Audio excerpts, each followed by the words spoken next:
Hello, friends. Welcome back to another episode of Imperfectly Ambitious. I'm your host, Amanda Edwards. Thank you for being here. Today, I have the honor of talking with Judy Weber. And Judy is a women's business strategist and scaling expert and the founder of Judy Weber Co., which is a boutique consultancy for women in business. Judy is the founder of the Joyful Scaling Method, and we talk through that today, in addition to really what it's like to pursue the impossible, like pursuing something that you feel like is so big that it's impossible to get to. But she talks us through breaking that down and really pursuing that step by step. And before you know it, what seemed to be impossible is a reality. So we talk through that. We talk through how we overestimate the day-to-day tactics and we drastically underestimate the bigger picture strategy in order to pursue that impossible, right?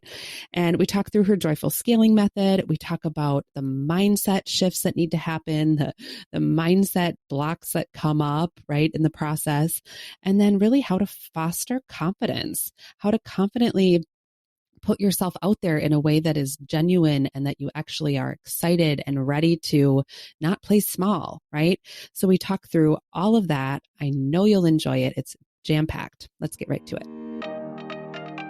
Welcome to Imperfectly Ambitious. This is your go-to podcast if you're an ambitious achiever checking all of the boxes, but know that there's more for you, more impact you know you can make on your terms. Join us each week for inspiration, tools, and business mentorship to help you break through what's holding you back and take imperfect action one step at a time as you create more impact, putting your gifts to work, and doing more of what you love. I'm Amanda Edwards, and I'm so glad you're here. Before we get started, I wanted to be sure you knew about the free Magnetize Your Message Masterclass. You can find that in the link in the episode description, or you can go to imperfectlyambitious.com/magnetize. The whole goal of this masterclass is to help you create content and messaging that connects at a deeper level with the people you know you can serve and impact. Because if you're creating something of your own to make more impact and you're putting your heart and soul into it, you want people to be able to find you. And not only that, more importantly, resonate with your message and understand who you are, what you're about, the impact you want to make, and more importantly, how you can help them. And so how do you create those deeper connections? And that's what this masterclass is going to go through. It's going to help position you as a thought leader in your industry and connect at a deeper level with the people you know you can serve and impact. So again, you can sign up at imperfectlyambitious.com/magnetize or go to the link in the episode description and you will get the masterclass delivered directly to your inbox. Enjoy. Judy, hello. It is so nice to have you on the show. It's an honor to be here with you, and I'm excited to share this conversation with everybody.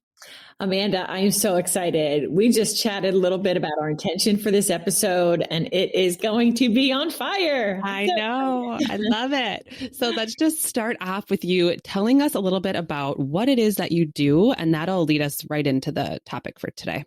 Okay, great. Well, I work exclusively with six-figure and multi-six-figure female CEOs, founders, and small business owners, mostly professional services types of firms, brokerages, and agency owners. They're high-level thinkers, high achievers, high performers with a real heart to serve. And together, we pursue the impossible. I've done it all my life. I come from very humble beginnings, one of 6 kids. Dad was a factory worker. Mom stayed home. So we didn't have much. But, I never realized I was poor until I went to college and I saw all this wealth that I never even knew existed, But I always had big dreams. As a little girl, I wanted to be a lawyer, but I didn't think people like me, poor folk, could do that. And I had 5 years between graduating college and going to law school because it took me that long to have life experiences where I'm like, you know what, that felt impossible, but I'm going for it. And I'm at the age of 25, I'm like, here we go. Yep. I love it. And so I think that will resonate with so many people because it's like, it's not, you view something as being impossible and so far out of reach, yet it's not as far as you seem. You create this kind of, it's like you think that you have to take this one big leap from where you are right now to where that is, but there's so many steps along the way. And I know you talk about that. Like, how do you kind of simplify that and break it down and make it feel more like digestible and lighter, you know? Yeah. There's a couple of sayings that I always go to, how do you eat an elephant? One bite at a time. Or, we so overestimate what can be done in a day, and we so underestimate what can be done in a year or 5 years or something like that. Right.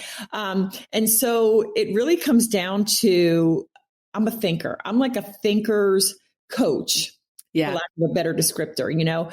I think that what I've learned as I go higher and higher with my coaching, my mindset coaching from my coaches, and my business strategy coach, my legacy coach, it's more about like the mindset, and understand that our brain doesn't like to think. Like, our brain doesn't want to be overtaxed.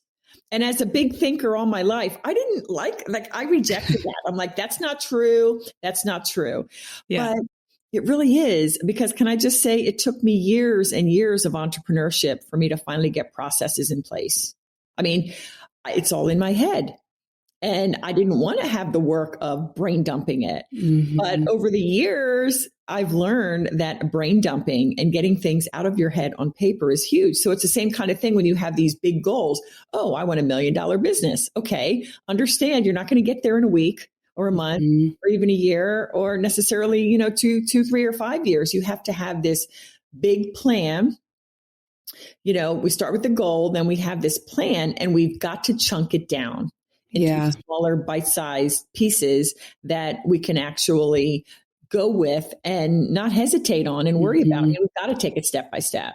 I love that you said that you had, for the first however many years, you were kind of just going without a process. I love that you said that, because I think right now, especially with social media, people can look and almost feel like they aren't validated as a entrepreneur, as a big thinker, or as, because they see everybody else seemingly having it all together with all of the processes, all of the back end things, and everything that they don't have at the moment. Mm-hmm. And so it kind of makes them feel lost and like, well, what do I focus on first? Should I even be doing this at all? I don't have this all together. Like, it seems like everybody else does. Mm-hmm. So I think that I'm glad that you brought that up, because looking at, where you are now, and I mean, like, you just kept going piece by piece. Yeah. And let me say, I'm a recovering perfectionist.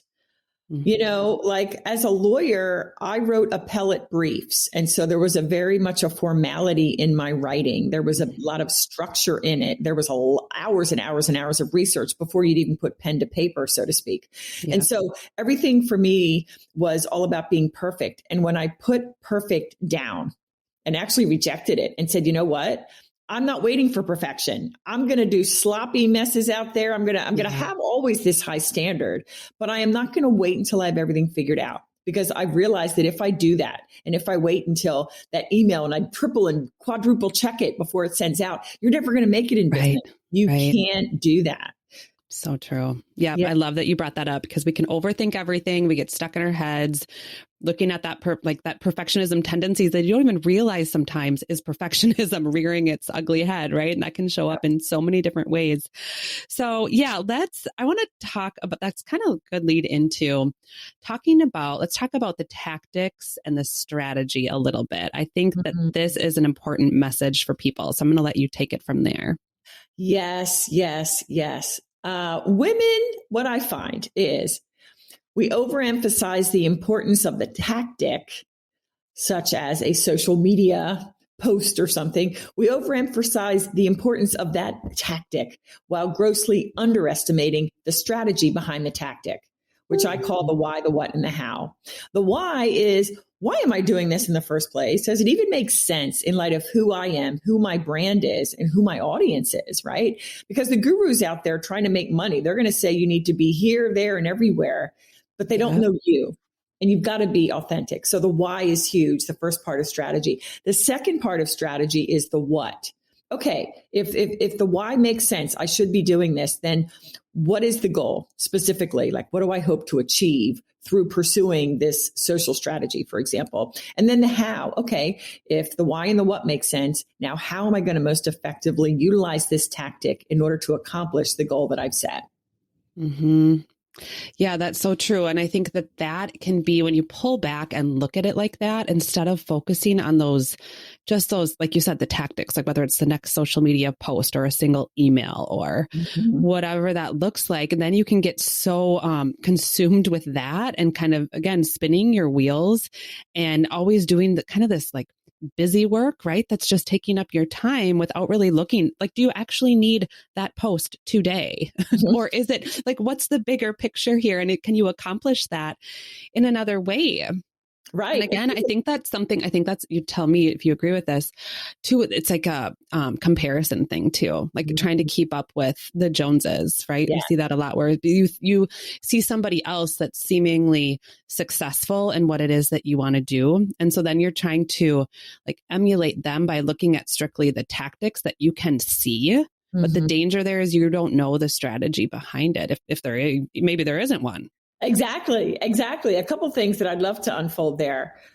When you are devoting time, precious time, all of our time is so precious. Every moment is precious. Could that time be better spent?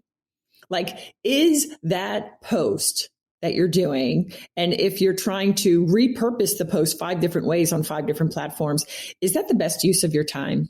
Really? I mean, are you looking at your insights to see what did I gain? Did I gain followers? Did I get more engagement? You know, are these quality leads, quality people that I'm connecting with? And the other thing on social is what I find, and this you may not believe me, but I've seen this to be true. The vanity numbers certainly do not translate into dollars. Okay. I know people who have literally thousands and tens of thousands of followers, and they're struggling to make 6 figures, like struggling even just to pay their bills. And at the same time, I've also seen people that only have a couple of hundred, and they're generating consistent $10,000 and $20,000 months and sometimes more. So we really have to stop, as you say, worrying about the Joneses, and we've got to have our blinders on. We have to set our strategy and then follow it. So true. I'm so glad you brought that up. It's a good reminder for everybody that just because you see somebody that has, like you said, however many followers on Instagram or what, that does not mean that they're actually producing the results that you would want to produce or having the connections that you would want to have, or those are vanity numbers. That doesn't measure, like the true, what I would think that you would be out to actually measure, right? Like the actual metrics that you would hope matter. Absolutely. And on my podcast just the other week, I think it was 2 weeks ago, I interviewed a LinkedIn expert, and she was quick to say, you know what? So many think LinkedIn doesn't work, right? And she said it's because, like, I forget what her stat was. I think it was above 90% of people on LinkedIn, for example, are lurkers. I think that is the more lurky social platform than some of the other ones, where you don't know who's looking. You know, look at your number of views. Don't worry if people are commenting and reacting and, oh, I'm ashamed because if somebody looks, I only got 2 comments or whatever. That's okay.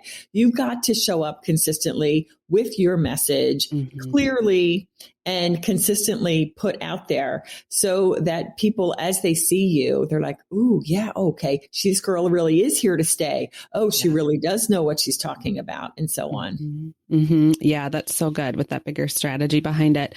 I want to talk about specifically, you have a joyful scaling method, and I want to make sure that we dive into that today and reserve some time for that. So maybe you can start to talk to us about that.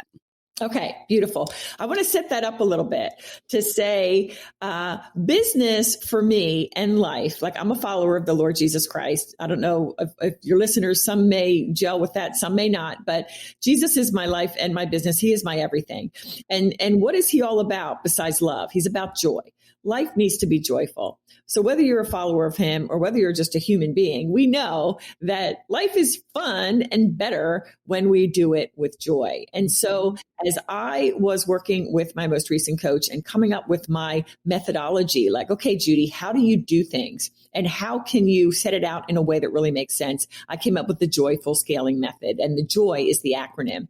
So I work with, like I say, 6 and multi 6-figure women who really want to move forward to become part of that 2% of women, according to Forbes, who hit the 7-figure mark. So J is the jumpstart. So what that means is, look, we want to jumpstart your business, but in order to do that, we've got to take a pause. We've got to take a step back, and we need to evaluate kind of what you're doing. And so I look at 2 key parts of your business, one being marketing and one being sales. We've got to set up your strategy. And I'm all about the power of one. If you follow me, you will know that I'm all about the power of one. You do not need to do 10,000 different things. If you go all in on one marketing strategy, you can get, and by the way, one offer, you can get to your $1 million. So we fine tune that one go-to marketing strategy. We look at your sales process and your sales strategy and get that dialed in. And only then, when we get all of that strategy set, then we move off of the J, the jumpstart. Now we're ready to go to the O, the optimize. This is where we look at how to take everything you're doing in your business, those strategies and so on, and make it even more efficient. So we look at things like your automation, your systems, your processes. We look at team. Do you have an org chart? Even if you're just a one-person shop right now, a one-woman show, what do you see for your business in the next 3 to 5 years? And what roles and then what responsibilities within those roles have to come out? So that's all the optimization. And then the why, the last step, is yield. Like, what do you want to yield or produce in your business? And that's not just the numbers, although that's certainly part of it, but we're setting up other KPIs, key performance indicators as well. For example, your client deliverables. What do they look like? Are you creating a really great experience for your clients whenever they come to work with you? What are their results? If you have a bunch of clients coming in, but they're not getting the results and the transformation that you promise, that's going to show up in your business. So we have to make sure that we know what we're tracking, that we have that system in place to track it. And when you have all of that set in your business, then it becomes actually joyful, because you're not running around like a chicken with her head cut off. You have a plan, and all you need to do now is work that plan. I want to just tap into all that you have and your knowledge around just helping women as they scale. Like, where do you see a commonality in some of the challenges or the, mindset blocks or things that they come to you with and need to work through? And are you seeing commonalities in what those are? And then how can you, just some words of wisdom to help somebody through that? Okay. I'll give you an example. I spoke to a friend who was a client in the past, and she's considering jumping into my mastermind right now. She generated $250,000 last year. In this past year, it was very, very tough year for her personally. And yet she generated $250,000. And if you would hear her speak, she's very, she's hard on herself. She says, Judy, I don't know, was that a big deal? I'm like, wait a minute. I'm sorry. Did you just ask me if making $250,000 was like a big deal? Yeah. Do you know only 10% of women will ever hit the 6-figure mark? So, yeah. Pretty much. So big deal. What I'm trying to say there, Amanda, is that women generally, we're too darn hard on ourselves.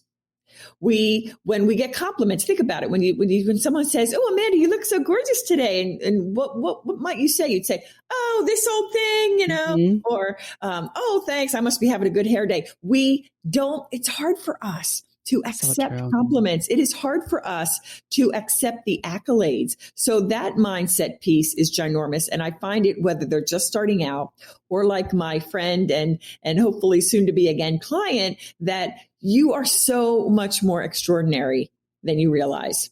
So that's one thing.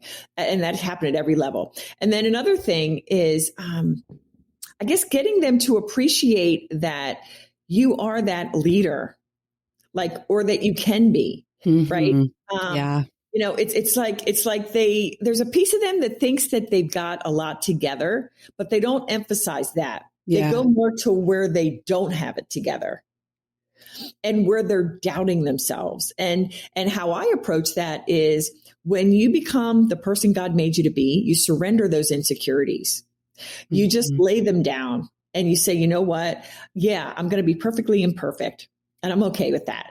but I'm going to go with my strengths, and I'm going to start with what I know to Mm-hmm. be able to move my business forward instead of emphasizing and worrying about what I don't know or what might go wrong. Yeah, that's so true. And what you just described is I always say, like, put your gifts to work, right? Like put the giving gifts, but it's up to you to put them to work. And so that's what if you can focus on that, right? Instead of, because it's so easy to go down that rabbit hole and start to look at, oh, I'm not good at this. I'm deficient in this. I don't know if I can actually pull this off because of this, because I don't have this skill or that skill. But like, where can you fill in the gaps on those later? But like, lead with your strengths and your gifts. I love that. I love that. Put your gifts to work. Yeah. You know, another thing on that reminded me of something else, another issue, a mindset issue that women have is that they don't want to brag. You know, oh, I don't want to talk too much about myself. And I go, well, you got to put that press release out there. You've got to tell them about this award or this accolade that you've gotten. But here's the thing. And even in sales conversations, they hesitate to talk about the great things their clients do. But here's the thing. Think about it. God has a plan for you. You're meant to impact certain people's lives. So if you don't exude the confidence, right, and tout the good things you've done and the strengths that you have, and why you instead of any of your competitors, if you fail to do that, you not only do a disservice for yourself, but you're actually doing a disservice to the other person, because maybe you are that person who would have made that big, big difference in their life. But because you played small, because you allowed doubt to rule the day, now that person is suffering. And you may never know, but that's the result of your playing small.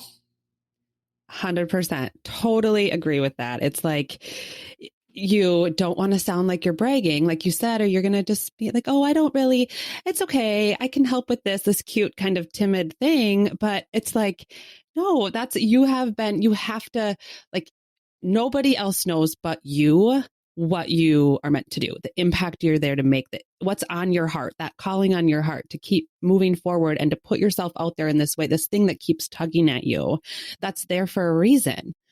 And so think of the people that you use those gifts. It's not about you. That's what's going to help you feel fulfilled. And that's how it comes full circle, right? Because if in using those gifts and impacting other people and serving and contributing in the biggest way that you possibly can with those gifts is how it comes full circle and find that fulfillment. That's what I've learned to be true. And that's why, it's like that fires me up. So I'm so glad we're talking about this. Absolutely. I love that. It's not about you. Yeah. Sister, whoever's listening, it's not about you. Like we make it about ourselves. I always like to bring it around to this point, just to tie this up in a bow. Confidence. If you don't exude confidence in yourself and your abilities to help the person, think about it. Why should they say yes? Why should they even continue the conversation with you? And so I frame it this way. Think about doctors. If you, so many of my clients are worried that if they don't get back to somebody on a social post or a phone call immediately, that other person will go another way. Well, that may be the case, but here's the deal. Do you think that there is a doctor on the world that would be holding to their phone and fearful that if they don't get the phone, which they don't, right? That if they personally don't get the phone or get back to someone within the hour, that they're going to lose it? No, they don't come from a place of fear. They come from a place and a position and a mindset of, I'm in control. I'm the professional. And this is my boundaries. This is the way I operate my business.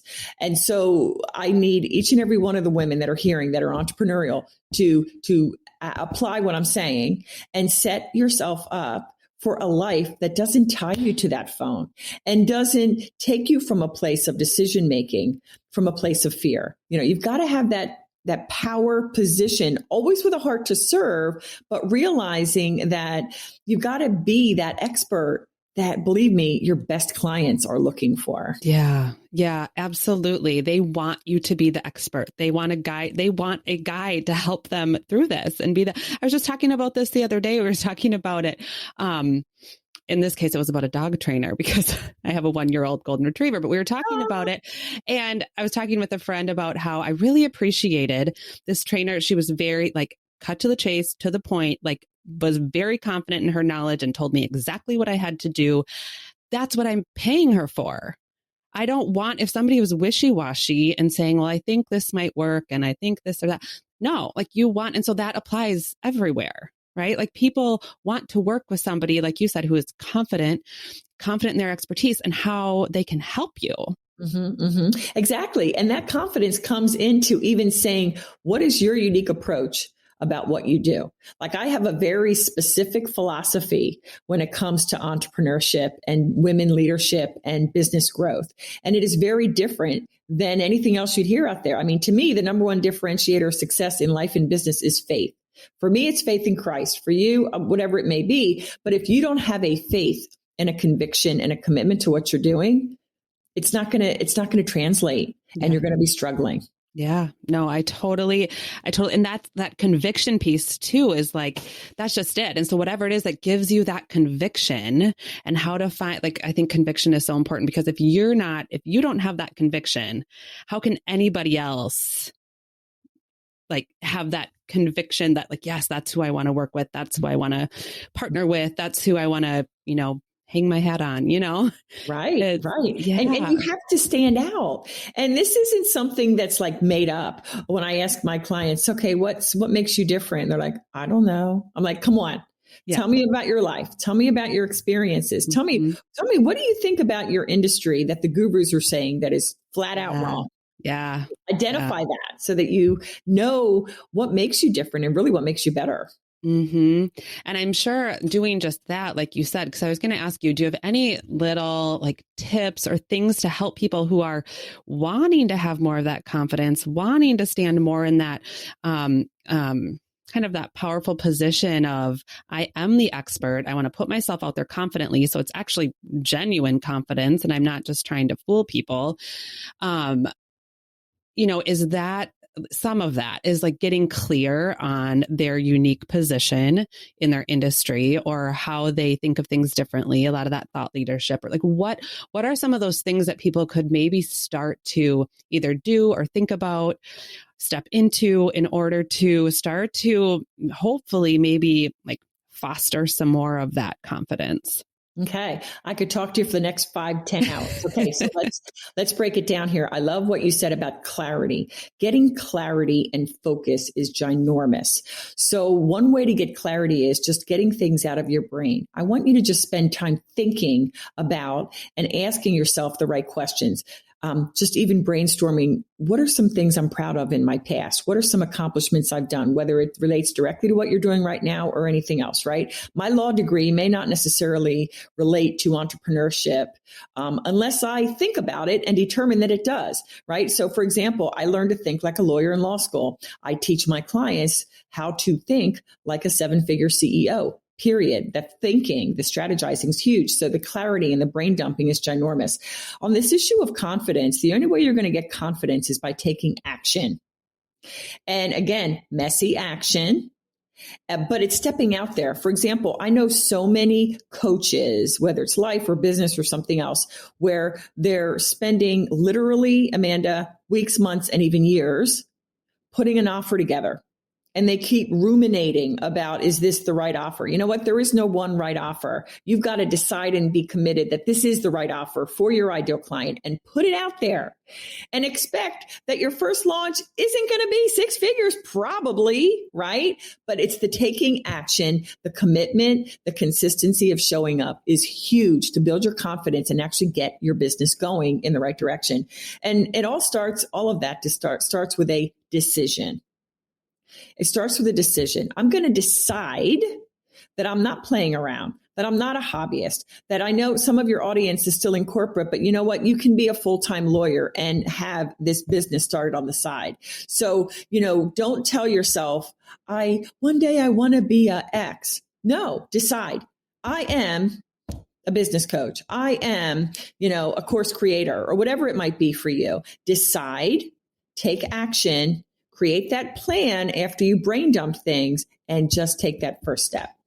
I love it. There's so much alignment there, Judy, like you and I, just as far as that, just take that first step. And I know, it's always a work in progress. That's hard to do. And I think like, as long as wherever people are at in their life, right? Like, I mean, you can you can set the pace, but you can keep moving forward, like one step at a time. It doesn't have to be a full season of like leaping all of the time, but like one step at a time, just keep moving forward. Cause I love how you talk about that too, just kind of that step by step where you're looking at, and that's how kind of circling back to the beginning of the episode and like pursuing something that feels impossible.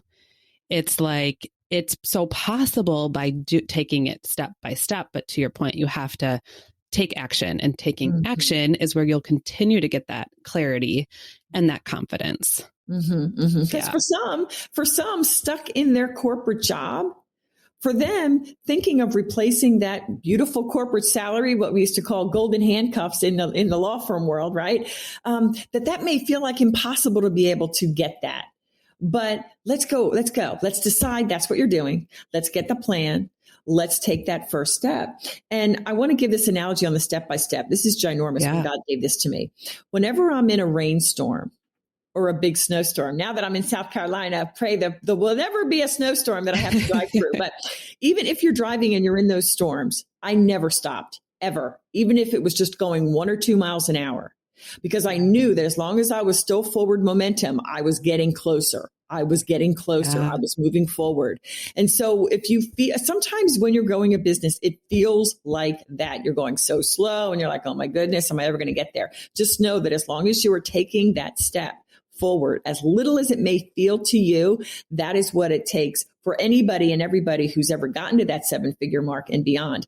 We have to do that. That's where it starts. Yeah, no, I love it. Thank you so much. I love that analogy too, because I live in Minnesota, so I can certainly relate to the snowstorm analogy.